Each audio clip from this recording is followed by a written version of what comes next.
تو ہماری عقل یہ کہتی ہے کہ موزے کا مسا نیچے ہونا چاہیے. چلتے ہیں تو جو گندگی وغیرہ لگ رہی ہوتی نیچے لگ رہی ہے، لیکن شریعت کیا کہتی ہے موزے کے اوپر مسا کریں. تو گویا حضرت علی نے دروازہ بند کر دیا کہ عقل یہ شریعت کے تابع ہونی چاہیے.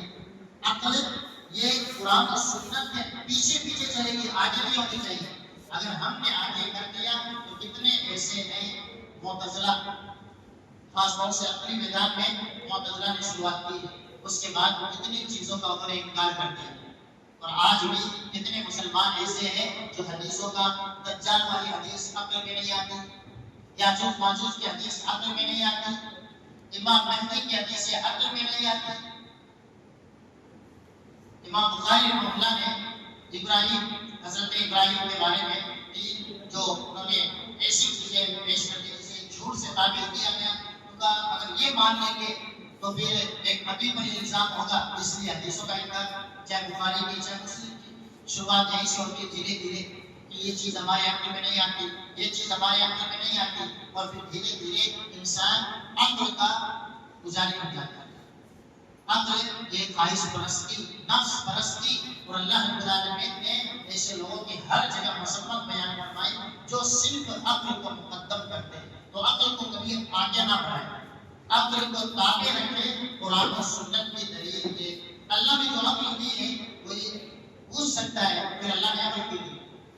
اللہ نے عقل دی ہے شریعت کے نصوص کو سمجھنے کے لیے. اللہ نے عقل اس لیے نہیں دی کہ ان پر عقل کو حاوی کر دیا جائے، عقل کو بڑھا دیا جائے. عقل شریعت کے نصوص قرآن و سنت کی دلیلوں کو سمجھنے کا صرف ایک ذریعہ ہے، صرف ایک ذریعہ ہے. ذریعہ کی حد تک رکھیں، اور اگر عقل کو ہم نے آگے بڑھا لیا شریعت کے قرآن و سنت کی دلیلوں سے تو صرف گمراہی ہی گمراہی ہے. توحید کے تعلق سے کتنے فرقے گمراہ ہوئے صرف عقل کی وجہ سے، منہج کے تعلق سے گمراہ ہو گئے عقل کی وجہ سے. یہ چیزیں ہمارے عقل میں نہیں آتی. 12:30 کا ٹائم تھا، انشاءاللہ وقت رہا تو میں اور چیزیں آپ کے سامنے رکھوں گا. اللہ تعالیٰ سے دعا ہے اللہ تعالیٰ ہم سب کو منہج سلف کو سمجھ کر اس کے مطابق زندگی گزارنے کی توفیق عطا فرمائے.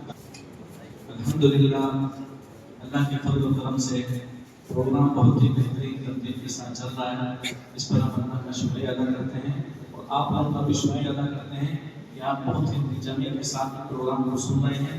انشاءاللہ جو باقی کا سیکنڈ پارٹ ہے شیخ کے لیکچر کا، وہ انشاءاللہ نماز کے بعد میں انشاءاللہ پورا کیا جائے گا. کھانا کھانے کے بعد میں نماز کے بعد میں انشاءاللہ پورا کیا جائے گا.